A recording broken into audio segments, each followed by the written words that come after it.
What are the three question-response format types, and why would you pick one over another? There's no one best question-response format.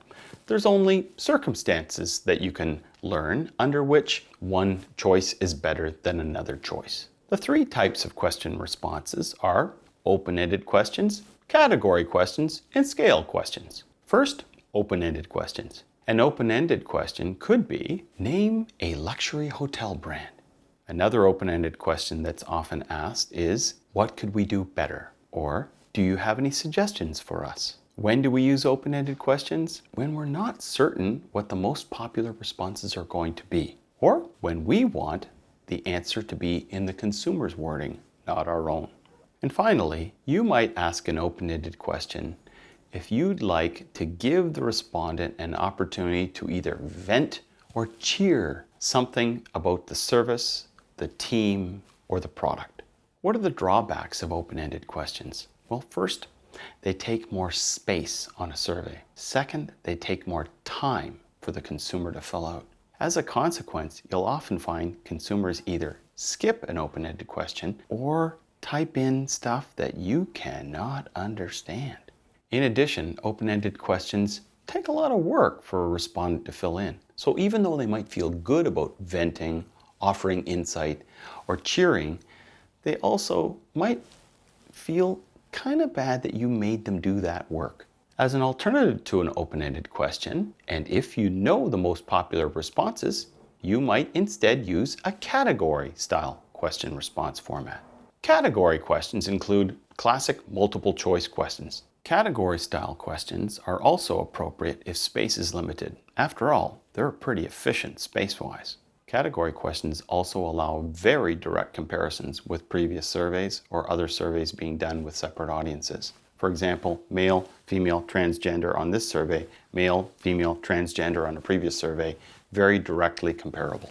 Category questions involve less mental burden or work than an open-ended question. And finally, category questions allow nice, easy, directly comparable data analysis. There's nothing that falls between the cracks, nothing that needs to be interpreted or subjectively categorized. It's already there. Boom, boom, boom, boom, boom, boom. Data analysis is made much easier and more straightforward. Finally, we have scaled responses. Scaled responses offer the greatest detail of any of the question response formats. Unfortunately, scales also take the greatest amount of real estate in a survey, and they take quite a bit of mental burden. Where should I assign that criteria for importance on a 10-point scale? It takes a lot more work than is it important or not important. Scales are going to be a good choice if you really do need that depth of detail from the respondent. How likely are you to recommend brand X to a friend or colleague? That's the kind of question where, if that's an important research objective, you'll want the data detail. Scales are a good choice if your survey respondent is more informed about a topic, or more passionate, or both. Factors that might determine which is the best choice for a question-response format could be called Panel M. P, previous studies or surveys. If you need to compare one study to the next study, then you should not make a change in that question format or the response options. Otherwise, the comparison will be invalid. P for previous can also refer to the previous questions in the same survey. For example, if you get a consumer used to doing questions using a 10-point scale, you're better off to stay with the 10-point scale, despite its complexity, rather than moving back and forth between 10 and 5 and 10 and 5-point scales. A, the ability of the responder. As I said, if they're not very impassioned about the topic or very informed, giving them a 10-point scale is a waste, and in fact, it might intimidate them. N, the nature of the property which you're trying to measure. You don't need a scale for a marital status question. There are only so many options in marital status. L, the level of detail that is required. If this is your top or one of your top research objectives, it's entirely possible you'll need more granular detail. You might need a 10-point scale about overall service satisfaction if your top research objective is to find out the overall satisfaction of someone's stay at a hotel or their likelihood to recommend that hotel to friends or colleagues. M, the medium in which the survey is being conducted.